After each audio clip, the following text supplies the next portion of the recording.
करते थे उनकी भी धरपकड़ जल्द की जाएगी। जी जी बिल्कुल, शुक्रिया आपका वासु तमाम जानकारी के लिए। और इस तरीके से अब इस बदमाश को गिरफ्तार कर लिया गया है।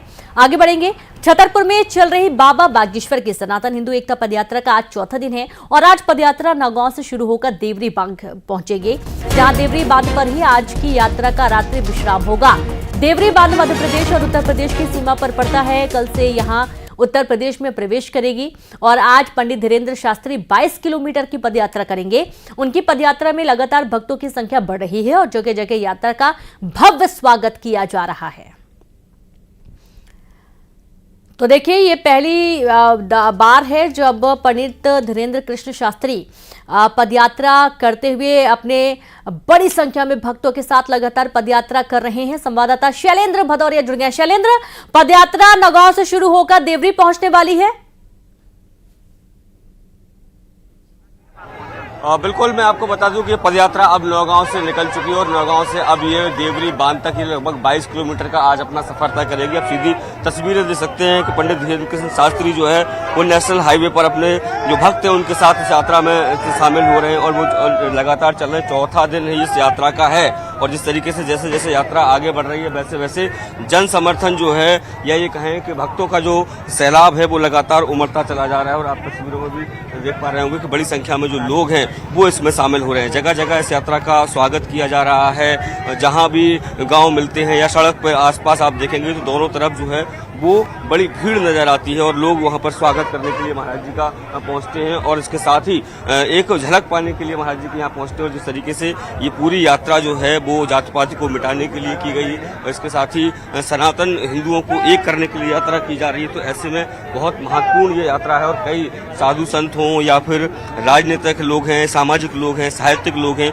वो भी इस यात्रा में लगातार शामिल हो रहे हैं। और जिस तरीके से ये यात्रा का चौथा दिन और आने वाले आज यानी जो है यात्रा उत्तर प्रदेश की सीमा के पास पहुंच जाएगी और वहां से उत्तर प्रदेश की सीमा में ये प्रवेश करेगी और 2 दिन तक उत्तर प्रदेश में रहेगी। उसके बाद फिर मध्य प्रदेश के निवाड़ी पहुंचेगी और निवाड़ी के बाद ये ओरछा में इसका समापन किया जाएगा। ओरछा चूंकि राजा राम सरकार की धरती है और ऐसे में एक बड़ा वहां पर एक भव्य आयोजन 29 तारीख को किया जाएगा और वहां पर इस यात्रा को समाप्त किया जाएगा। और जिस तरीके से लगातार महाराज जी जहां भी रुकते हैं वहां लोगों को ये संकल्प दिलाते हैं कि आपको जाति पाति के फेर में नहीं पड़ना है बल्कि हिंदुओं को एकजुट होकर रहना। ये संदेश जो है वो लगातार महाराज जी अपने बयानों के जरिए दे रहे हैं और लोग भी उनके आह्वान पर ये कहते नजर आ रहे हैं कि अब जो है वो जाति पाति का बंधन वो तोड़ेंगे और हिंदू समाज एकजुट होकर रहेगा। तो तमाम आप देख सकते हैं कि जिस तरीके से लगातार महाराज जी पदयात्रा कर रहे हैं, हालांकि उनके पैरों में काफी दिक्कत हो रही है लेकिन उसके बावजूद भी वो लगातार चल रहे हैं। वो कह रहे हैं कि हिंदुओं का दर्द मिटाने के लिए वो निकले हुए हैं और इस तरीके से अगर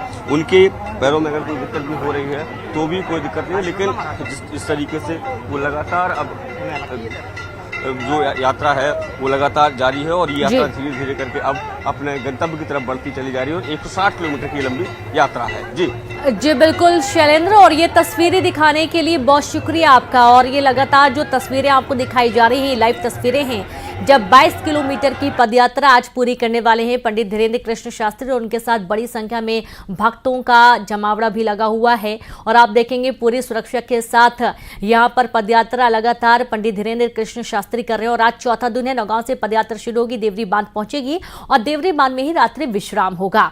आप ये भी देखिए कि यहाँ पर जो भक्त हैं वो उनके पास पहुंच रहे हैं, उनको कुछ ना कुछ भेंट करने की कोशिश की जा रही है। और इस वक्त देवरी से पदयात्रा निकल चुकी है, माफ कीजिएगा, ये पदयात्रा निकल चुकी है और पदयात्रा छतरपुर में चल रही बाबा बागेश्वर की सनातन हिंदू एकता पदयात्रा का आज चौथा दिन है और नगांव से शुरू हो चुकी है, देवरी बांध पहुंचेगी यात्रा।